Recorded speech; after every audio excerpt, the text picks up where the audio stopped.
EF2 tornado affected Covington County near the Hot Coffee community, actually staying on the ground, we think, an estimated 16 miles. 8 people were injured, none serious. The last 2 were released from the hospital, and we believe are now at homes recovering from those minor injuries that occurred. That EF2 tornado destroyed some 28 homes in Covington County and severely damaged another 30. Several homes and businesses were damaged in adjoining counties as well.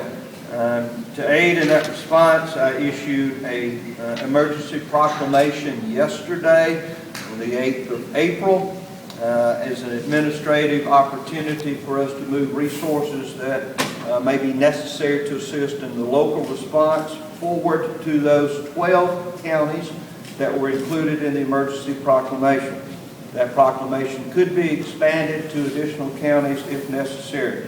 I've been in close contact throughout the last several days, throughout this week, in fact, with state response agencies, and we're prepared to increase the response effort if necessary.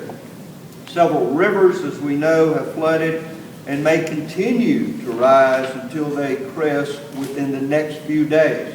The crest has not occurred, so rivers will continue to rise. The Pearl River is a portion of central Mississippi, and a portion of central Mississippi is included in that. The Strong River at Delo, the Tallahatchie Creek and Laurel are all above flood stages at this time. The National Weather Service is monitoring these rivers closely and expect them to begin to crest hopefully by Friday. Now, Highway 49, I will announce, is reopened, and Mississippi Highway 13 in Simpson County is also reopened. The Mississippi Department of Transportation, as I said, is here today and will provide further updates in just a moment. Now, as I would like to warn, or at least ask, all the citizens of this state not to overreact, but they should be prepared with a family emergency plan. Should rising waters affect your home or business, you will need a plan as to where you may relocate, to make sure that you identify all individuals within the home if evacuation would be necessary. Obviously, we would look to security in that area. If you had to leave your home or businesses, we've reached out to all local sheriff's departments, police departments, Department of Public Safety that is here today to make sure that we provide security to those homes in the event that homes or businesses would need to be evacuated. I will now call on Bill Brown with MEMA to give you further details regarding our emergency response. Bill. Thank you, Governor. I just want to take the time this morning to assure you that we're in close contact with all of our local municipalities and counties out there, making sure that they're aware, sharing information back and forth, where they can be aware of what they're doing there, working with the local emergency management agencies in there to identify those low-lying areas that could be subject to flooding.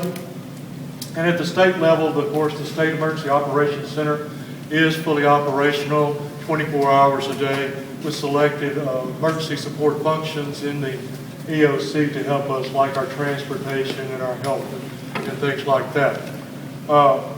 Also, we're out there, we're preparing to meet those shortfalls that the locals may have, or any gaps that they may have from a state level, to help them fill in where needed.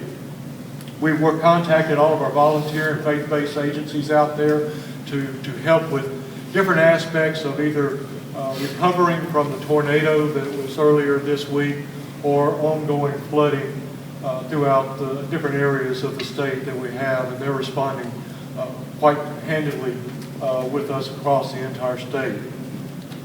With those two things said, both our local responders and our state responders, I must bring up the fact that the first responsibility of preparedness lies with us, our citizens.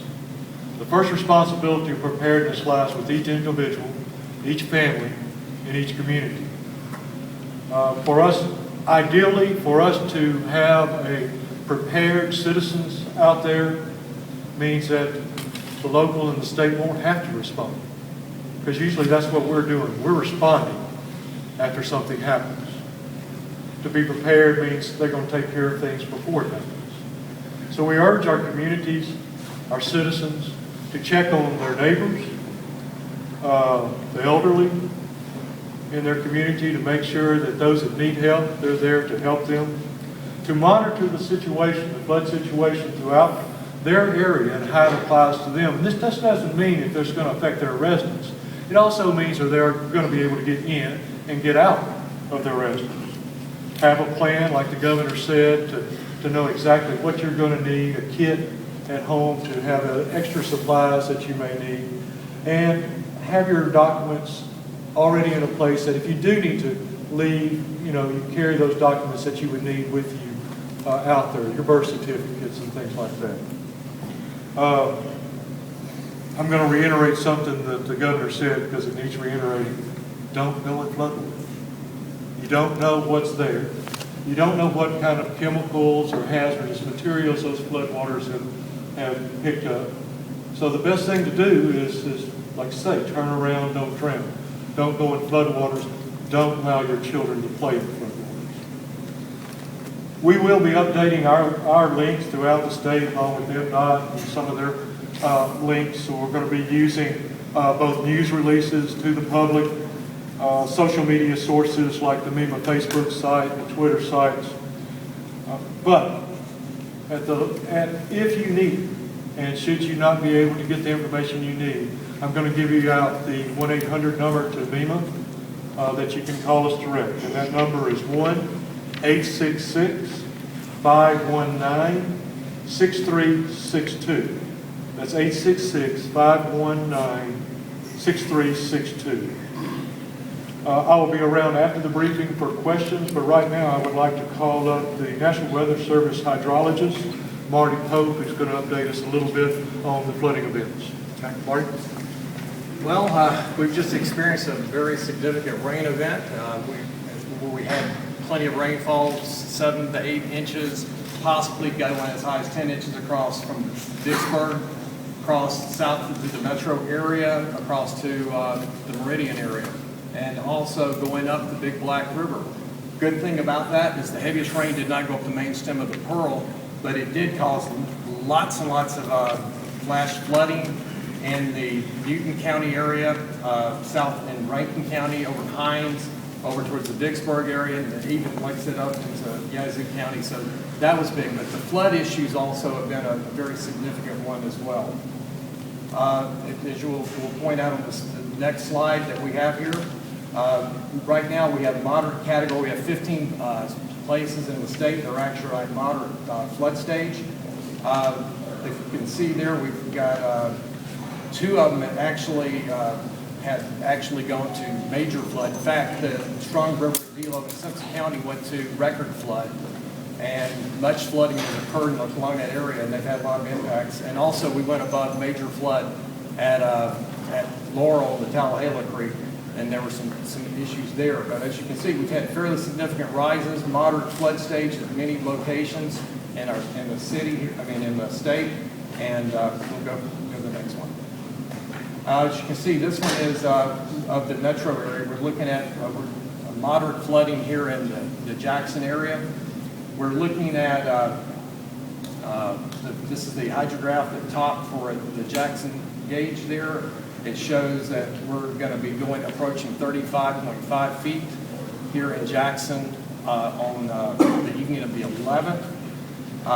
Right now, there's currently 45,000 discharge coming out of the reservoir. There's a projected inflow into the reservoir between 49 to say 52,000 that's going to be coming into the reservoir.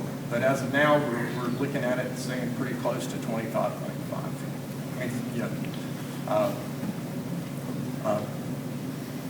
Sorry about that. 35.5. Sorry about that. Okay. Thank you, Marty. There are some health concerns. Jim Craig here with the Department of Health will cover some of those. Jim. Thank you, Governor. The public health response teams, as well as working with local emergency managers, have assessed most of the healthcare facilities in the state to see what impacts have been encountered by the healthcare system in our state. Good news, all hospitals are open. All healthcare facilities seem to be operating well. Ambulance services are working with the local emergency managers and law enforcement at the local level to gain access and transport routes to move patients as needed in and around flood areas. As the governor said, it's important that everyone have a plan. We have 2 child care facilities that have had to relocate to additional facilities or alternate facilities right now, and another 2 child care facilities are closed. We've also been notified that an adult daycare center in Monticello, Mississippi will be closed Thursday and Friday in anticipation of potential flooding in that area. We also have 4 water systems in our state that are under boil water due to the storm. There are additional boil water notices that you can find related to the storm, as well as normal boil water notices that we see from time to time in the state out on the agency's website at www.healthyms.com. Also, if you have a private well at home and your well has been flooded, you should take whatever measures are necessary to re-sanitize that well. And if you have questions about how to do that, please feel free to contact your local health department or the state agency. In addition to that, we have the City of Jackson has issued alerts to the citizens about the sanitary sewer overflows. As the governor said, and a number of people have said already, children and everyone needs to stay out of the floodwater. Floodwaters have septic type products, raw sewage, industrial and agricultural chemicals. If you or your pets have contact with floodwaters, you should wash thoroughly with soap and water. If you have open cuts or sores that are exposed to floodwater, keep them as clean as possible. If you have a wound or a sore that develops after that, you should contact a physician and see them. Lastly, if you haven't had a tetanus shot in the last 10 years, and you do have contact with water, floodwaters that may be contaminated, you should also see about getting that tetanus shot and or consulting a healthcare provider. Any additional information on the health effects can be found out on our agency website at www.healthyms.com. Thank you. Department of Wildlife, Fisheries, and Parks is always an important part of this with their response team. Steve Adcock is here. Colonel Adcock, if you'd like to respond to that. We'd like to remind everyone that you will see, likely see wildlife that has been displaced. Leave them alone. They're already stressed out. And as soon as the water goes down, they'll return. This will include reptiles. And the best thing to do is just keep your distance. Another thing that we usually have problems with when we have high water is people that want to sightsee or recreational boat in these areas, and we can't tolerate this. There may be people whose homes are close to having water in them, and you put a boat in there and wash water into that home and cause someone great expense. So we will deal with individuals that are in these areas that have no business being there. Thank you. I want to thank Wildlife also for bringing resources. Their special response team, we're prepared in the event swift water rescue might be necessary. Wildlife has been a big part of that. Director Willie Huff is here with the Mississippi Department of Transportation. If you want to talk a little bit about any roads that are closed or open. As of 9:30 this morning, these roadways were closed. Highway 149 at Strong River and Dobbs Creek. Highway 427 at Highway 16 just south of Edinburgh. That's a new one that we closed this morning. Highway 80 at Chunky River. Roadways that are open, as the governor said a while ago, is Highway 49, Highway 540 in Simpson County, and Highway 13 just north of Mendenhall. As these floodwaters continue on down the Pearl, there could be other roadways impacted today and tomorrow, probably up till Sunday. We encourage the public to access our site at m.traffic.com or to the GoM site to register for them.traffic.com. I want to thank the public for being patient during this situation. I know a lot of people were displaced trying to get back home south on 49. They had to go many miles out of the way to make it home and back to work. And we appreciate the patience. I'd like to make you aware that this is Working Zone Safety Month. You see them wearing the orange ribbon for our highway workers that will be out trying to repair these roads and make sure that the bridges are okay and the roadsides are okay for people traveling. We want people to be aware that these folks are out there. There will be minimal notification for that, but be aware of the yellow lights that are flashing and make an assumption that the highway workers sitting in the roadway trying to make it safe for y'all. So please be aware of that. Thank you. Thank you, Bill.